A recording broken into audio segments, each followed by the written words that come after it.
There is so much pressure on Dragon Age the Veilguard, so much so that I feel like we don't see very many examples of this, where we get a game where we are going in knowing that the fate of the studio and the future of one of the most important developers in our generation is completely at stake here.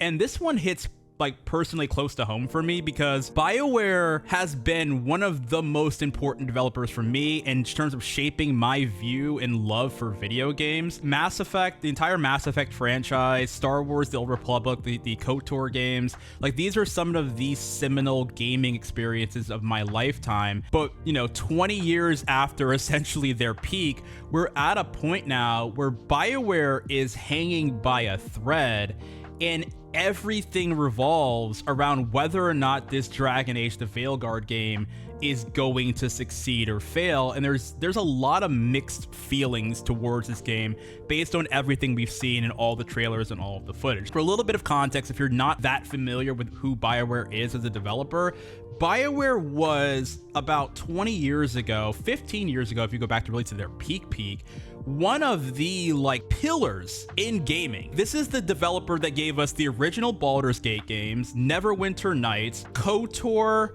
Mass Effect, the Dragon Age franchise. This is one of these were the like rock stars literally of the gaming space and of the RPG space. People who loved Baldur's Gate 3, that game wouldn't have existed if not for the work that BioWare put in years ago to essentially crafting the DNA of that game. This is one of the biggest developers of our generation that have made some of the most important and impactful games of our lifetime. Like, I have spent more time playing Star Wars The Old Republic, their MMO, or in Mass Effect more than just about any game franchise I can possibly think of. And so the cracks started to kind of show around Mass Effect 3 when that game's reception kind of tanked after people got to the ending and really didn't love the ending to Mass Effect 3. And after that, you know, years later, we got Mass Effect Andromeda, which was for a lot of people one of the biggest disappointments of literally all time. It felt really lackluster in a lot of ways, with empty worlds,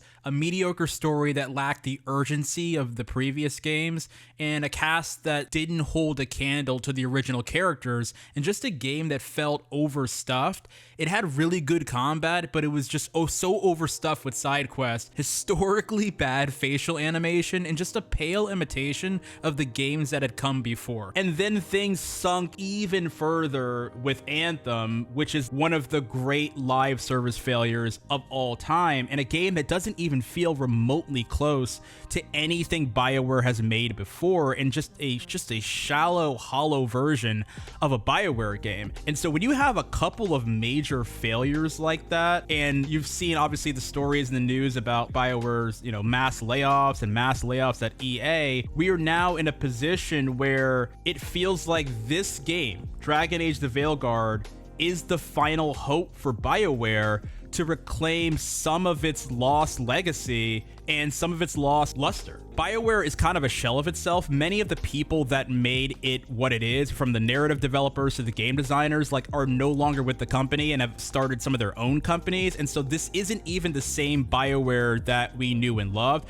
This is very similar to what we saw earlier this year with Rocksteady and with Suicide Squad, a game that I covered extensively on this channel for a few months for reasons I still don't understand. But that's a game where Rocksteady gave us all of the Arkham games. They were, again, one of the pillars of the gaming space for years, and then basically just shredded and shedded members of their staff, and now the most recent game is Suicide Squad, a live service game that has none of the hallmarks of what they've done in the past. And now that studio basically is being siphoned off to helping with the Hogwarts Legacy director's cut, and they're no longer Rocksteady. And we're at that point right now with BioWare. We're potentially looking at the exact same scenario. This company no longer being what it was and potentially sunsetting for good. And that makes me really, really sad given how much they have meant to me as a gamer, to many people as a gamer, I'm sure to some of you as gamers, that the idea that BioWare will no longer exist if Dragon Age the Veilguard fails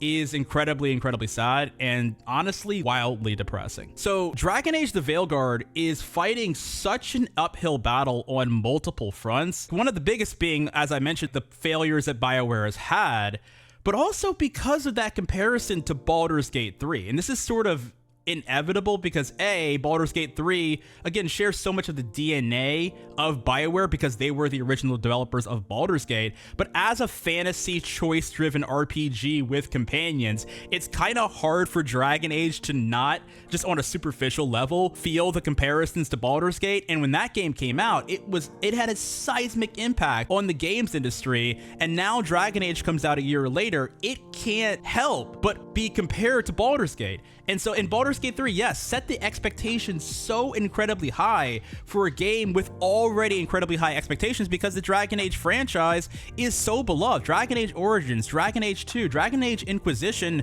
was the first game to ever win Game of the Year at the Game Awards. Like, this is a seminal RPG franchise for a lot of people, and the expectations could not be any higher given that this is the first game in the franchise in a decade. And again, coming off the heels of one of the biggest RPGs ever in Baldur's Gate 3. If BioWare fails, the talent that was there doesn't disappear. It's possible it gets bought out or that talent migrates to developers with a better foundation in the industry. It's interesting that you point that out because we got these reports a few months ago. There's been several waves of layoffs at BioWare over the last few years that have not only impacted the development of Dragon Age, the Veilguard, but also on the Mass Effect game that got announced a couple of years ago. But that was 2020, I believe. They dropped that trailer for Mass Effect 5. And so because of this, all of their resources have been poured into Dragon Age the Veilguard as, again, members of their development team that have worked on some of the biggest games from this company have left to go, again, start their own companies or be shoveled off into other developers. There's so much pressure on this game because if this game fails, are we guaranteed to even get Mass Effect 5? As of February 2024, the reports were that Mass Effect 5 is still in a pre-production state. This game is not imminent, right? It is still very early on in production, and how much of that pre-production was halted because, again, resources had to be pulled from Mass Effect to make sure that Dragon Age makes its date. So how many years off even is Mass Effect 5 at this point? And then you have to ask, this is the big question that you have to ask. If Dragon Age the Veilguard bombs, it's critically panned, it doesn't sell well, and it tanks, what are the chances we even get this new Mass Effect? Why would anyone want to continue investing in BioWare after the disappointment of Andromeda, the absolute spectacular failure of Anthem, and then now another failure with another one of their core franchises in Dragon Age?